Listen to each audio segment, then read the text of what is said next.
To set up direct deposit with PNC Bank, you'll need the PNC Direct Deposit Authorization Form.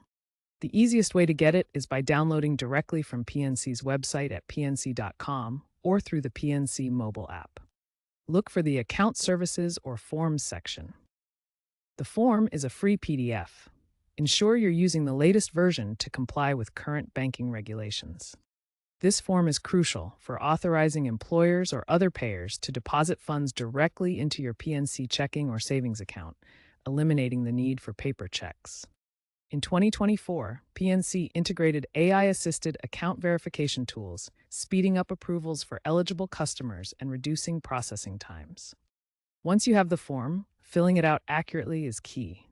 You'll need to provide your payer's details, such as employer name and address. Next, enter your account information, including your full name, social security number, and contact details. Then provide your PNC bank details, including the PNC routing number, which is 0430096, and your account number.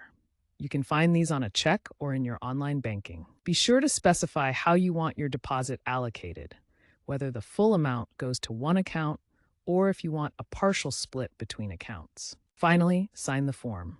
If submitting online, digital signatures are accepted. You can submit the completed form by uploading a scanned PDF through the PNC app or online portal. Alternatively, email it to a secure PNC address provided on their website, or mail it to a PNC branch. After submission, PNC will review your form, which usually takes 1 to 2 business days for verification against your account records. PNC uses security measures such as watermarking and two-factor authentication to prevent unauthorized changes.